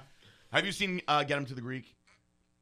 It's a movie with P. Diddy, Russell Brand. It's a funny movie. Well, there's a part where they smoke a Jeffrey. And he's like, what's a Jeffrey? And he's like, it's a little bit of everything. It's a Neapolitan of drugs. There's a little bit of weed. There's a little bit of crack, coke, some crushed up E-pills. And they go through the whole smorgasbord. And the guy gets really messed up when he smokes it.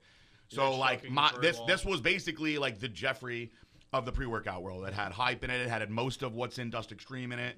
It had lots of aminos in it. It had some creatine in it. It had some glutamine in it. It had Hydromax. Yep, Hydromax. It had a little bit of what the main carbohydrate source of Formula 19 in it. Was there carnitine? Yep, L-carnitine tartrate. It was just so complete.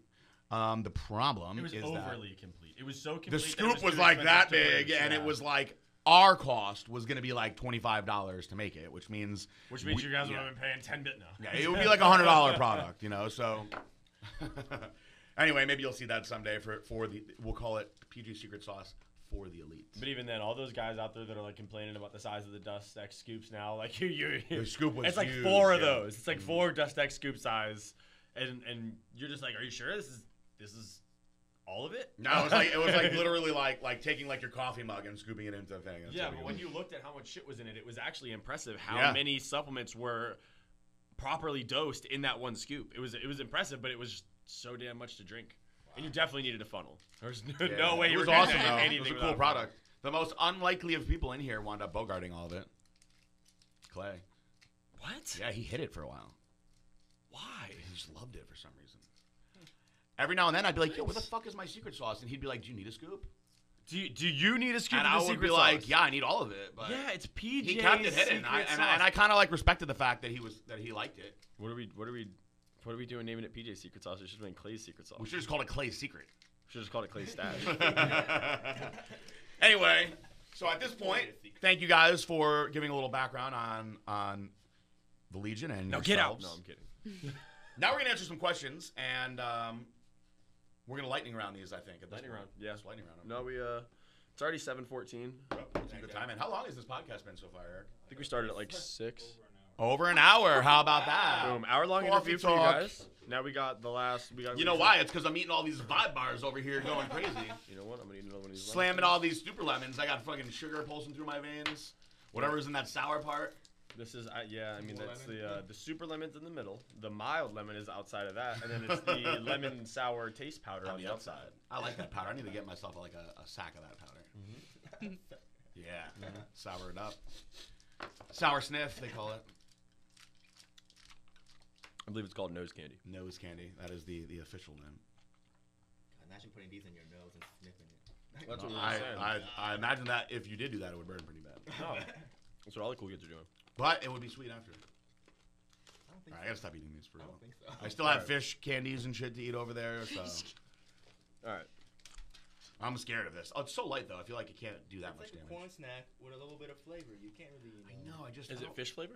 Huh? It's fish roll. It's a Fish fish roll flavor. You can't really say you hate it until you try it. I That's don't. the bite. I don't know At that least I'll the hate bite. it. I just feel like when I eat this, I think I'd like to have a regular Coca-Cola and some rice, not sweet and sour candies and Kit Kats. All right. I don't know. I don't like that mix. Weird flex, but okay. All right, let's get into it. All right. First question. It says, "Hey PJ and Josh, very long time BSL fan since using Super DMZ back in about 2012, and have been hooked ever since. Also big fan of a PJ as a bodybuilder, and now a very successful entrepreneur. I wanted to hop in on the podcast questions to help keep this going, as I appreciate it very much. What are at least 3 things you have learned since your bodybuilding career that you wish you had known back then? Training techniques, supplementation, cardio, diet information, mindset, goal building, etc. Also, when is Recomp RX coming back in stock? I ordered some a few months ago, it seems, and the muscle boys always tell me it will be in stock next week. I love that stuff.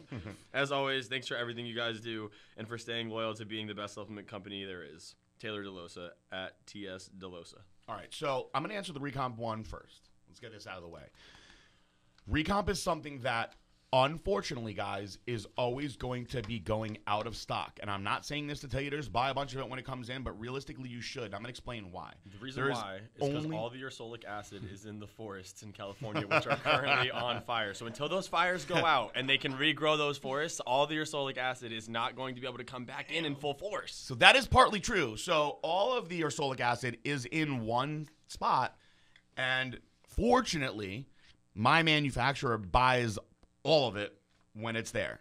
So when he buys all of it, it comes in, and then we sell it all, period. And then we got to wait for them to make more, and that's it. You can't get it anywhere else. So for that reason, I need you guys to understand that this is a very, very tough to get ingredient, and that's why it goes so fast, and that's why we're so proud to have it. It's when something is going to be that good and people know that it works, the more people that take it, the more people are going to want to take it, and there's a limited supply.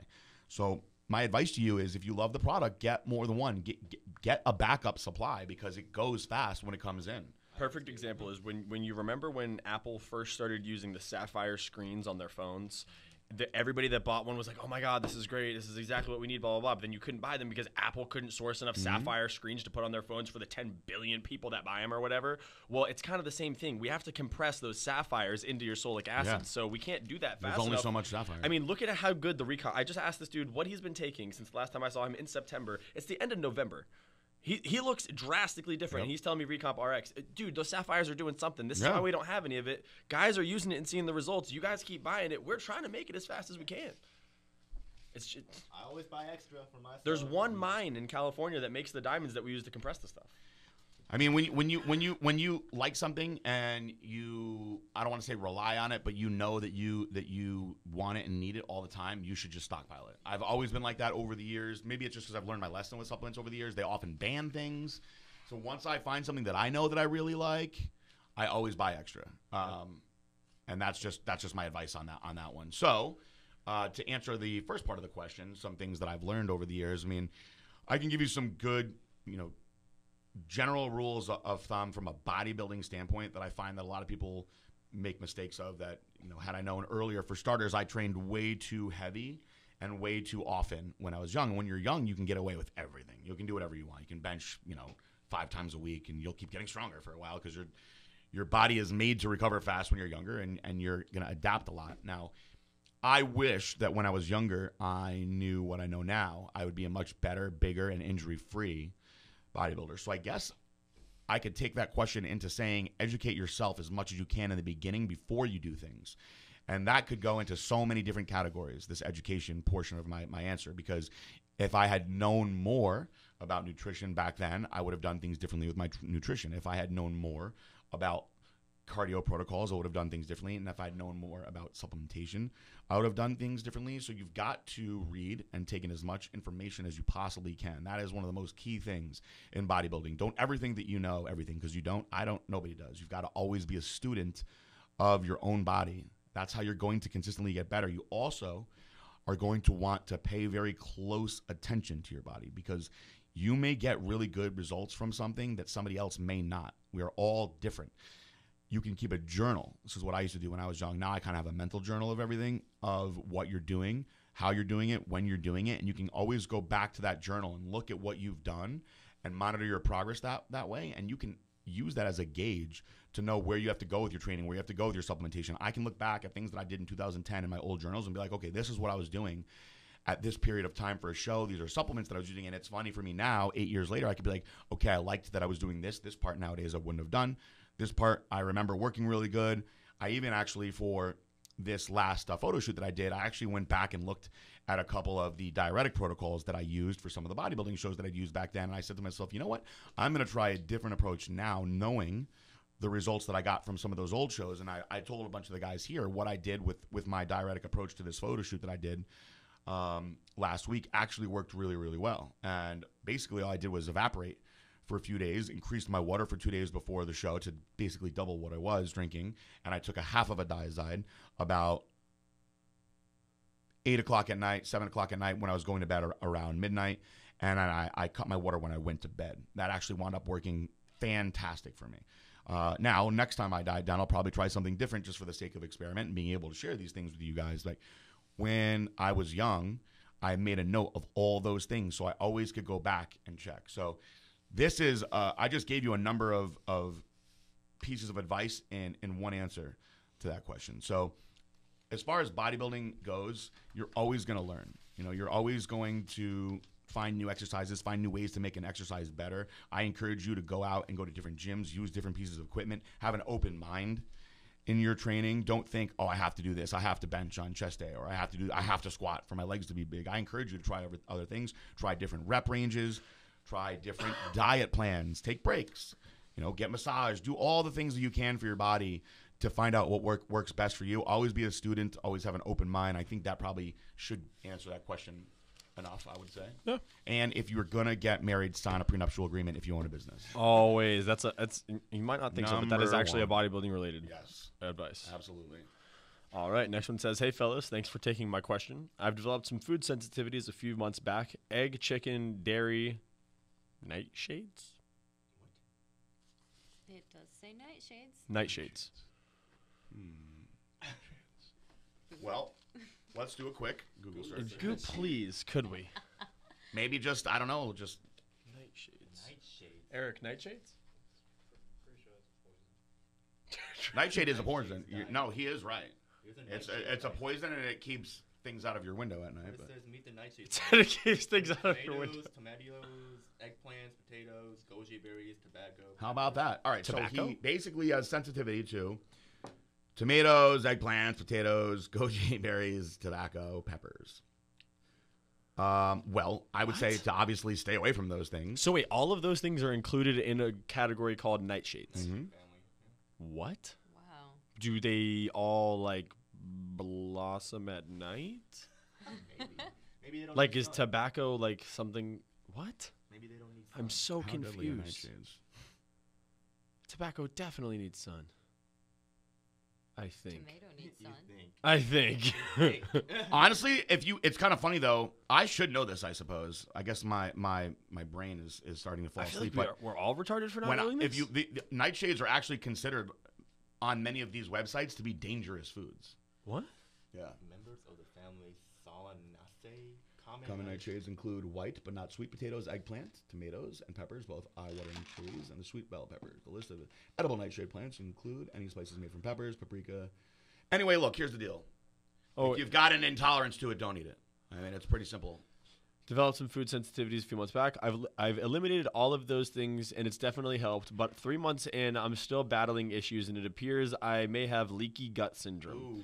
For the next few weeks, I'll be increasing digestive enzymes, L-glutamine, and probiotics. I'm cutting out all gluten, artificial flavorings, and sweeteners, or any chemical for that matter, going grass-fed and wild-caught on my proteins, and reducing my carbs to a serving or of fruit, and then maybe some cream of rice for breakfast.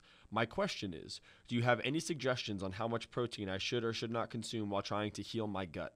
I'm around 6 feet, 200 pounds, pretty lean, and used to consuming around 300 grams of protein per day. I'd like to get as much protein in as I can without compromising my gut health for the next few weeks or however long it takes. But I'm willing to do just about anything at this point. Any suggestions? Thanks, dudes.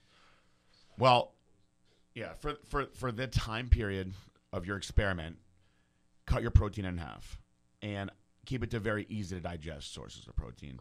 Now, what you really need to do is get some blood work done and do a food allergy test, because you might be cutting things out that you do not need to cut out. Doing the things that you're doing right now are probably going to help a lot, but get blood work and a food allergy test, because if you get the food allergy test, it's going to tell you what you're sensitive to or allergic to. But you also want to get some blood work done to see what else is going on, just to make sure that it's not something more severe than that. I already like the subject of this one. The subject of this one says fatty chest. Okay. Thanks for the opportunity to discuss. I work with a guy out of our West Palm office that's friends with Corey Kubica. The conversation came up when I was talking about Blackstone Labs after I bought one of your products at a local shop here in the DC metro area. He hooked me up with Corey, and I bought a stack that included Methaquad, Chosen One, PCT, and Recomp RX. I bought it twice. The best gains in strength and muscle size in my 23 years of intense weight training. I just ordered a DHEA stack that Corey had suggested, and I should have it here tomorrow. My question, I carry a lot of fat in my chest. I would venture to say I have gynecomastia. How do I get rid of it? Is surgery the only way, or that other procedure that freezes fat cells done by a plastic surgeon? Would intense estrogen blockers reduce it? Thanks, Putt. If you have gyno that's bad, you're going to have a lump or growth under your nipple, okay? Now, there's two forms of gynecomastia. There's the fatty tissue, and there's the actual growth of the gland. Once that gland starts growing, it is not going to go away. You're going to have a puffy, pushed out, breast-like look to your boob. So it's going to be a boob. So what you need to do, if you haven't gone this route yet, is get on a strong aromatase inhibitor, estrogen blocker. If you're going to go over the counter, the best that you're going to get is Eradicate. Now, here's the deal. We will have Letro out soon, which will be very, very strong. You're going to want to get on Letro right away. Until then, get on Eradicate. My suggestion is do 2 in the morning and 2 at night. And if in 2 weeks you don't see results going your way, you're going to have to, unfortunately, probably go to a plastic surgeon and just get it cut out like so many of us have over the years. Now, you should be eating a clean diet, watching your sodium, and don't take anything other than Chosen One, because these other things are going to aromatize and make that area even worse. It sucks, but it's part of the game. A lot of the times when you're bulking and you have excess testosterone, you're going to see a conversion to estrogen. This happens to a lot of boys during puberty now.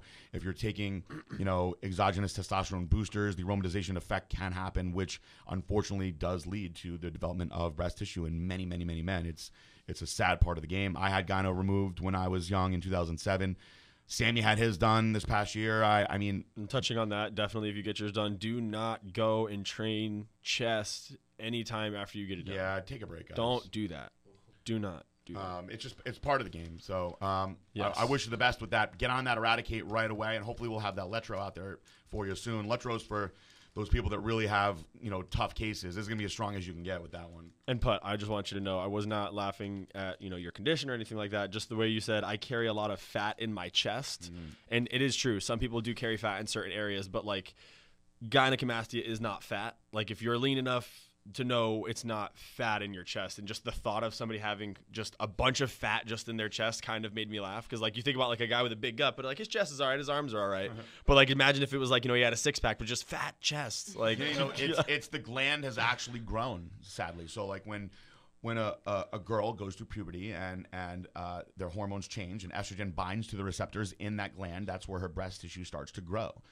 So you can be lean and actually have a pointy little boobie right growing out of your pack. It's not fat though. It's actually a growth. There are guys that will have fatty fat around tissue that around area. it, but that growth in there is not going to go away. You can get rid of that fat around the area. It's because I saw what they cut out of Sammy's, and it's a hard. white hard mass. It's not fat. It's I not got shredded. dissolvable. I got contest shredded and got on stage as lean as you could possibly get in 2007. I just had a hard nodule under my nipple that wouldn't go away that they had to cut out. Yeah, exactly. So it just wanted looked like a little chicken nugget when they took it out. I'm not laughing at gyno. I'm laughing at the raw fact that you chicken can't nugget. have a fatty chest to just have a fat chest. All right. Next one is oh wow, I like how he went about this. So we're just gonna go through it. Okay. Name Big L. Big L. Big L. Scotland. Training 12 years. Age 32. Height 5'8". 195 pounds. About 11% body fat. Nice. First off, big ups on the BSL presence in the UK. Next year, get yourselves a booth at Body Power UK. Would be a great promotion for BSL and a chance to get down and meet use. Anyways, down to business. Just started using Abnormal. First thing ever beyond Anogenin, which is amazing, by the way. Been using that stuff on and off for years. My question, how much of my gains can I expect to keep? Should I start PCT5 a week after the end of Abnormal? Also, super excited for the new Halo Elite. Would that be a great stack to have along with Anogenin? And when can we expect this in the UK? Peace. Well, thank you. You should be able to see all of that stuff out in the UK very soon. I would tell you this. Start the PCT as soon as you're done with the Abnormal. And if you like Anogenin, run them together. If you do that, you'll keep probably close to all of what you got out of that. You're not going to see like a dramatic amount of water retention gain with something like Abnormal. So you'll keep most of what you get if you PCT the right way. But start it right away and run it for a little while so you feel really good. And I think that when you add the Anogenin in, you'll probably just keep making, good gains. You just may not be perhaps as strong. But Abnormal is one of the more mild DHEA products, so it's not going to be as dramatic. I think you'll like it a lot, especially if you like Anogenin. Now, Halo Elite stacks well with everything. There's nothing that it doesn't stack with. I encourage everybody to try Halo Elite. There's people that I think will like Abnormal. There's people that I think it won't be enough for them. There's not anyone, male or female, that I don't think will love Halo Elite. You can always just double dose anything. I think Halo Elite is absolutely fucking amazing. Excuse my language. It's one of the top 3 to 5 best products that we've ever put out with Super Tren and Dust Extreme. If you're one of these people that ever takes one of our products ever, whether it's Chosen One or Abnormal or whatever, and you're like, oh man, it doesn't do anything, double dose it and shut up. Double dose it and shut up. Because there's no way you're going to take a double dose of Abnormal and tell me it doesn't do every now and then somebody will be like, oh yeah, I tried Dust X.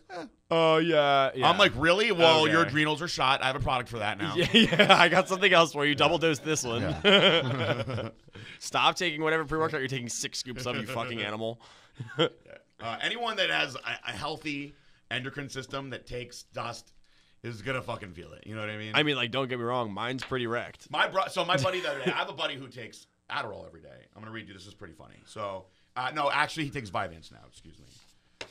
Vyvanse. So he's in finance. He's an intense guy, and he goes like this.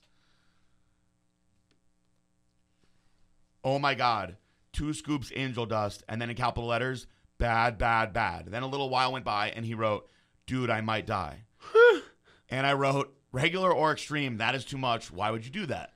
And then he wrote back and said, I did it. Then I tried to remove it because I didn't realize that I already put a scoop in. But then I was like, fuck it, whatever. I kept on working out. I survived so far. It's actually helping my sinus infection, but I'm constantly sweating.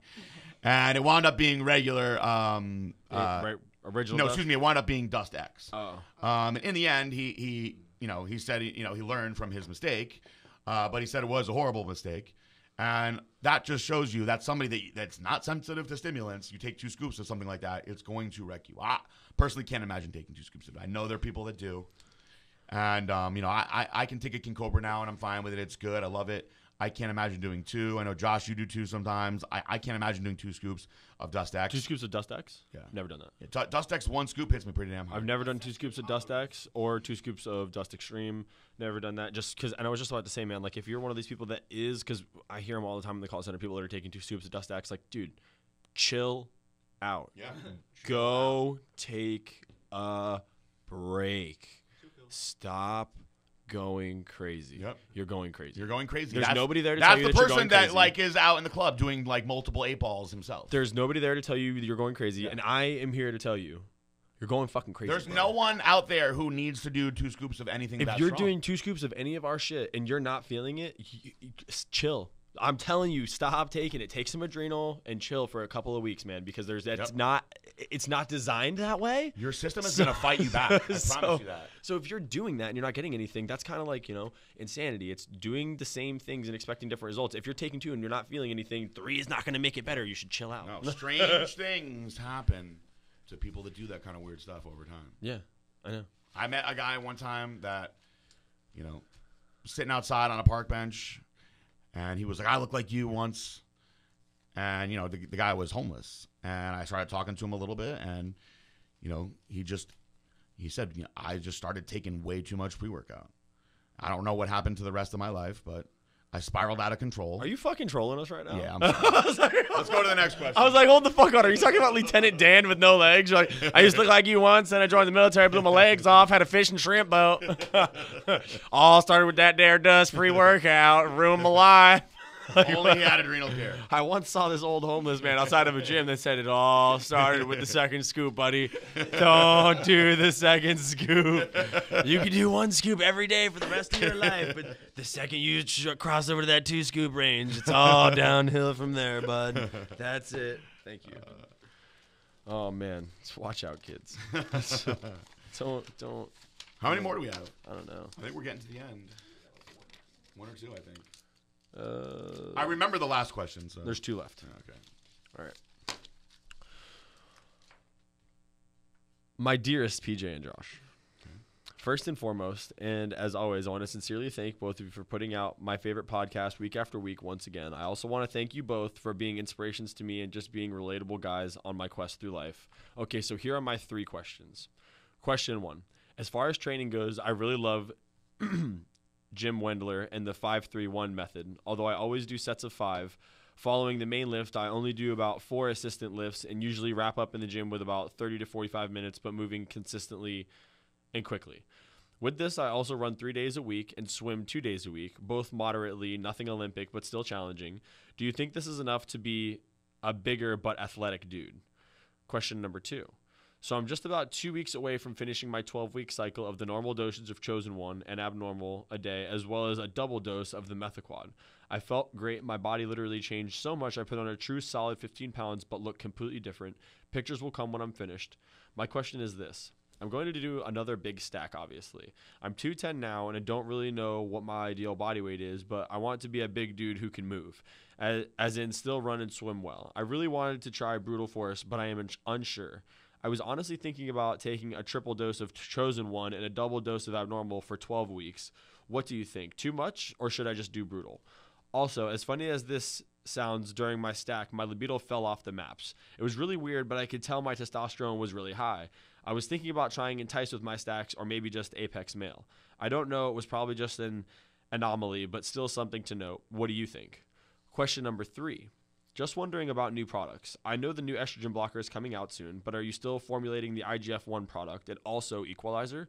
I know that stuff takes a super duper long time, and I'm not trying to be that guy, but I'm just wondering. As always, Blackstone for life. Sincerely, Benny.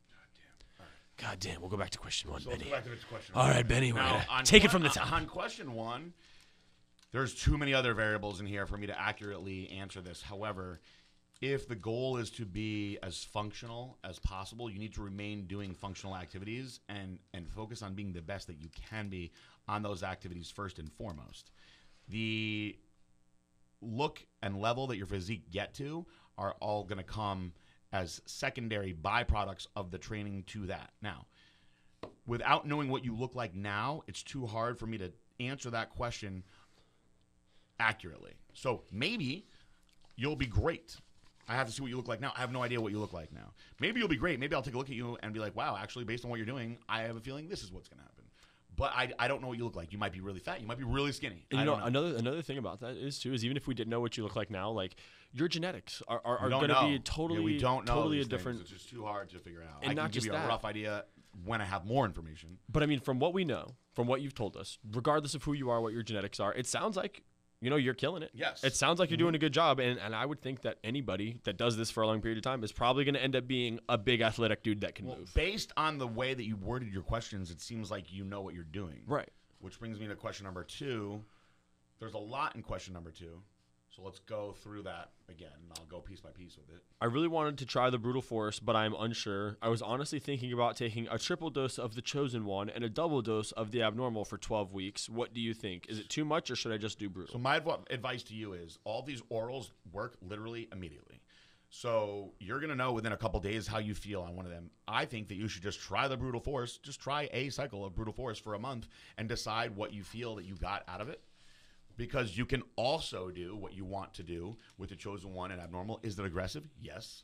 But it is fine to do that. You know, I mean, a lot of guys that we know are taking multiple doses of these orals. So there is no liver toxicity to them. You're going to boost your androgen levels really high. You're going to suppress your own testosterone, of course, which will go into your libido question. That is very, very normal when your androgen levels are that high to actually see some issues with libido. And that's why they have Cialis and Viagra prescribed at all these HRT clinics to everybody, which is also part of the reason why I came out with Entice. So yes, you can take Entice year round, which I also know is one of your questions, and it will absolutely help with that. Something about the orals, the orals in general, not just like DHEA-based orals, things like D-bol, these things will have some sort of effect faster on your function of your libido, not your erectile function, because you should still have erectile function. Just the desire, right? It's just your desire may be off and your sensitivity may be a little off. It's very, very common. And right now, there isn't really a true answer for that. I would love to figure it out and put a product out for it, because I get this question asked a lot. It has happened to me at certain times before where I couldn't accept it. I couldn't accept it. I can't accept it. I can't accept it. Where I didn't expect it. And I have over the years had certain things. Like, for instance, I always knew that a certain dose of Deca would make my penis not as hard as I would want it to. But myself personally, regular like protocols of tren would make me very sexually aggressive, where other guys, it threw them off. So everybody is going to be physiologically different and how these chemicals affect their bodies. So you can pretty much cure all those issues with Cialis.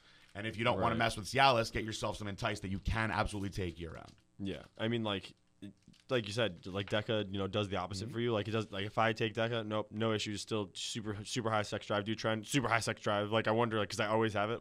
What if I took a dice? Just like, what's gonna happen? Just gonna turn into a giant boner? Like what is it that is causing this? Yeah, for me, anything more than like 300 milligrams a week of Deca, I would get what they call Deca dick, where you just lose a lot of sensitivity in your dick. It's so funny. It's like you could hit it with a hammer and you don't notice it. My first like 2 cycles I did, for my first cycle I did Deca, and then the second one I did just more Deca too. And then like somebody was like, "Oh yeah, you can't do Deca, or you'll get Deca dick." Are you sure and it was good like, Deca?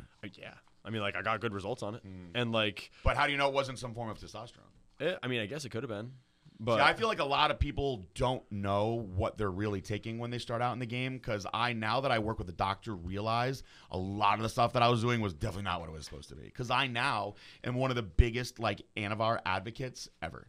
And a lot of my meathead friends are like, Anavar's a waste. And I'm like, you never have done Anavar before. So I would say I think most of the oils I've had were what they were labeled as, but a lot of the orals out there just aren't. Like I've taken plenty of orals like from different individuals that I'm like, all right, on the outside of this it says one thing, but I'm pretty sure it's just sugar. Yeah.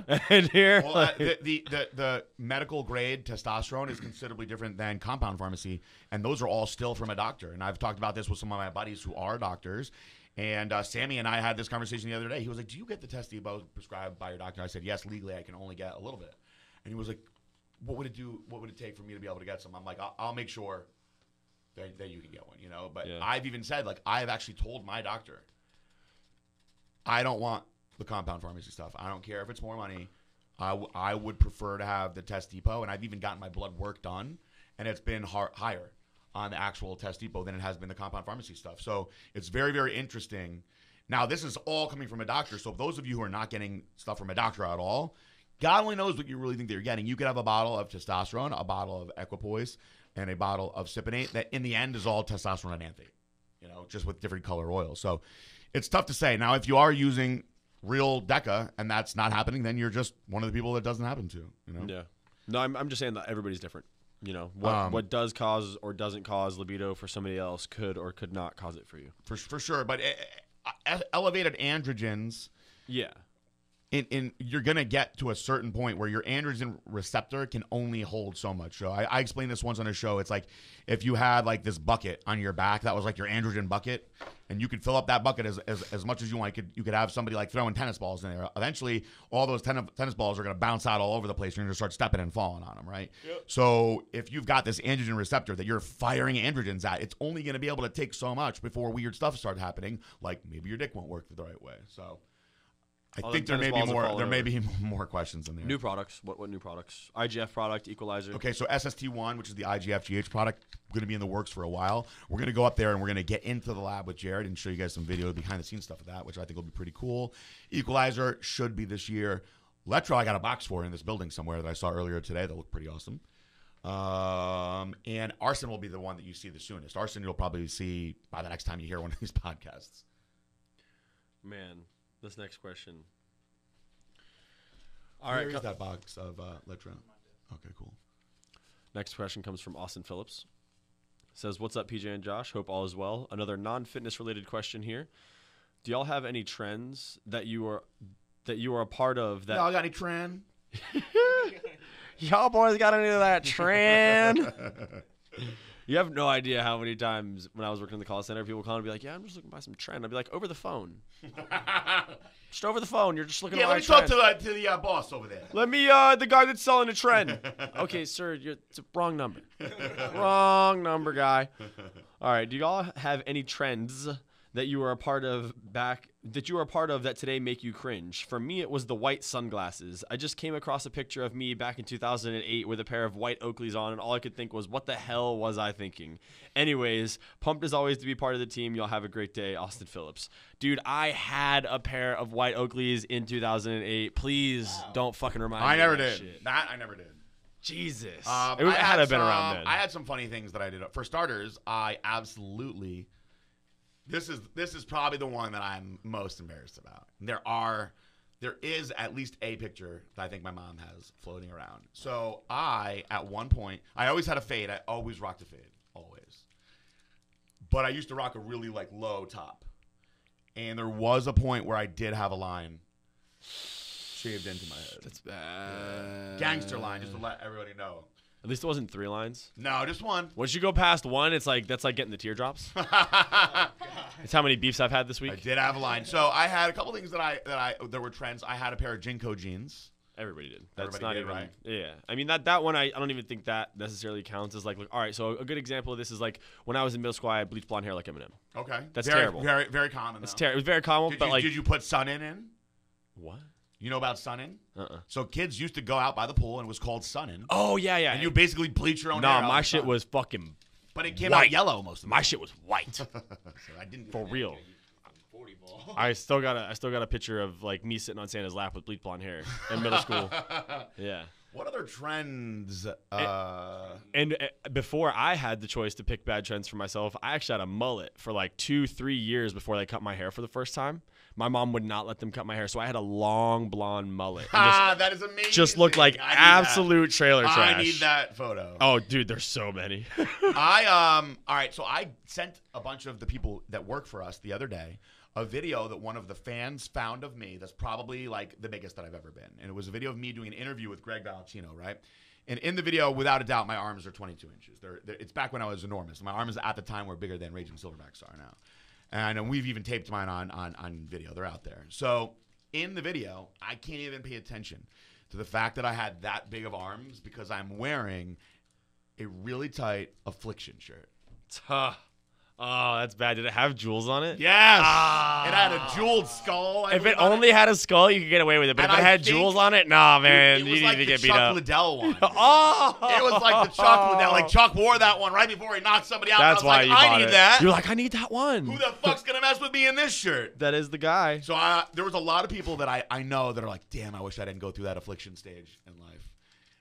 That was a trend. That was a popular trend for a little bit of time. I'm trying to pull up a photo of me with a mullet. Please find that. I'm pretty sure. Well, I'm thinking, Dragon, do you have anything that you want to add to this? I had a mullet when I was in 6th grade too, actually. Jen, I know you didn't have a mullet. Oh no. Do you like how I called you Jen that time? I mixed it up to confuse everybody. I picked it up. She's do you have any like trends that you can think of that you are embarrassed about now? I don't know if it was a trend, but Something that you were just straight up embarrassed about that you did? yeah, What I was do it? have a lot of that. Oh, you got a bunch. Give us one that's not going to embarrass you to tell now. Well, since there's only guys in this Talk into room, the phone so everyone can hear. Oh, sorry. since I guess there's only guys in this room, I guess you guys won't be able to relate to this, but when I was in high school, I started, getting into doing my makeups and stuff, and Oh, I found it. but But my high school was a private high school, so they didn't allow putting makeup. The school rules were pretty strict. Okay, keep going. Are you sure? Yes. Okay. Please. So, I was just doing basic like foundation, eyebrows. That's about it. Okay. So I won't, get caught by the teachers. My eyebrows, my natural hair is not black. It's more of a light brownish. Okay. But I was so stupid. I was using a like pitch black eyebrow pencil and drawing a very like triangle. So you were like all the girls that I was making fun of the other day on my live that used the eyebrow app. Snapchat. I guess. Yeah, then I was like, why do all these girls have these big painted on black eyebrows now? And somebody was like, that's an app. And I'm like, there's a fucking app that's doing that? Stop using that app. It's the worst thing. I'm like, all these girls have the same black eyebrow. What is that all about? Like, I thought all these bitches were in the mirror like black, but it's an app, I was told. So you were ahead of the times. Really, you should be proud. No, that was not an app. I was doing it by myself. You were actually, so really, in something that you were embarrassed about doing, you're actually a trendsetter. Now there's an app for that. Yes. I'm tired of seeing that. Yep, there it is. I'm tired of seeing the. Please, girl, stop fucking doing that. Yeah. Oh, here, put your thing in. I lost it. It was Eric, very... is there a way that I can get what's on his phone on that video? Like, can I just put it in front of the camera, maybe? You'd have to send it over. Look at this. Actually, you're like a really cute kid. You look like I don't know what happened. a really cute Joe Dirt in this video. Dude, I thought I looked just like Joe Dirt. Can you see it at all? Just had to grow a beard back there. Cute. Honestly, like, I don't think anybody would give you a hard time with that hair. Dude, there's another one Yeah. of like, it's like a professional photo of me like with a backdrop when I have this mullet, and it's so precious. It's just like I have this little porcelain cheek looking smile, and I got this long Joe Dirt mullet, and I look like I just was given birth to in a pickup truck at a trailer park, and it's touching. I had a flat top like Howie Long, like on NFL Today. I had a flat top with a rat tail. Oh. But my mom wasn't okay with that. She got rid of the rat tail. I'm sure she was not fly with that. I don't know. I can't think of too many more trends. I think I've always been like kind of basic in my styles anyway. My whole life, I've done really, really dumb trends. Even trends that in the time when they were around, people were like, "You're one of those guys." I've seen some of your trends over the years. Like being a juggalo. I used to be a juggalo. Juggalo. I used to have a hatchet man tattooed on my chest. We had a whole talk about this one. That's a cover-up tattoo. I had a hatchet man tattooed on my chest. That's a whole other radio show. That's what I'm saying. We gotta get some of those guys. Dude, the fact that you asked this question and I had the white Oakleys, dude, I am the king of doing bad trends. You have no idea how embarrassing my life has been from beginning to end. I mean, I'm sure in 10 years I'm gonna look back and be like, why did I have so many fucking Supreme hats? This is fucking retarded. Yeah. Yeah. I've seen a bunch of his trends over I just do the it. years, It's just things I do. I came in here one day about a year ago, and he looked like he just literally walked off the set of a Gatorade commercial. And I don't know what clothes that was. Yep. Maybe they were just Gatorade clothes. I don't know. It's probably Nike. No, it was Nike and Gatorade did a collaboration last year, and I just bought a bunch of their shit. Yeah, like he got right off the set. Yep. Like right off the set of the video. No, it's funny because I you was could even just go through my Instagram and see some of the trends I've gone Yeah. through. Like over like last year is when I got into sneakers. Before that, I hated sneakerheads before last year, and then last year in September, Trevor got me into sneakers. I bought my first pair of Adidas, and I have been obsessed with sneakers since then, and I have entirely too many pairs, and I can guarantee you in just a couple of years here, this will die off, and I will be like, oh my God, I can't believe I have this many sneakers, because I can give you another example. I actually have over $10,000 in glass just sitting at my house that I don't even touch. I don't even touch it. It's just something that I was collecting at one time that one day I just didn't feel the need to collect anymore, and now I look at it and I'm like, wow, this is retarded. You know what's funny is we can do this. We just talk about this on another episode because we're gonna wrap it up now. Is like people with like collections, right? I don't know anybody that isn't really into collecting at least something, right? You're a sneakerhead. I was making fun of like there's a lot of people that collect those little fucking to me they're toys. Yeah, the pop dolls. Yes, and they're in the fucking boxes. Yeah. I know people that have closets. So like, see, of them. I don't understand that. I don't either. But I could buy the same pair of shoes 6 times in different colors. Chris Herron has like 500 board games. I know. He collects them. Eric has like years worth of video games. Literally, right? you could play video games for the rest of your life at Eric's house. Yeah, so people get into collecting things really intensely. I was like, kind of like making fun of this the other day. And then you realize that you collect lizards. Somebody goes, you collect creatures. You collect things that are alive and you I was have like, to I do feed. collect creatures. I didn't really think about that, but like, it's You do. addicting. I'm You like, do. I need more creatures. You do. I can put them in this room. Even when I bought my house, I was like, this is going to be the room where I collect all the creatures. You have a room just for your creatures. I have a room Isn't just that for my fucked up? sneakers. And I was being a hater. He has a room just for his games, Yeah. right? Yes, you can't hate on people for collecting shit. Like, everyone out there, I don't know, like, our moms are probably, like, not collecting shit anymore. They collect pictures of us. Bullshit. My mom still has every McDonald's toy I ever got. Really? Yep, That's and cool. a lot of them are in the That's package. fucking cool A as lot of them hell. are in the package. That's It's cool. good as to hell. play with it. I have a lot of old, like, baseball cards and football cards. We've talked about this before. Because, like, as a kid, you collect shit. But I always get really interested in adults collecting stuff. Like, When I was a kid, I collected so many Pokemon and Yu-Gi-Oh cards. I had, like, the collection that I had of Pokemon cards. My mom, all of a sudden, one time went through this really thick religious phase. And all of a sudden, all my Pokemon cards that we have spent thousands of dollars on at this point were all of a sudden the devil. And we needed to burn them.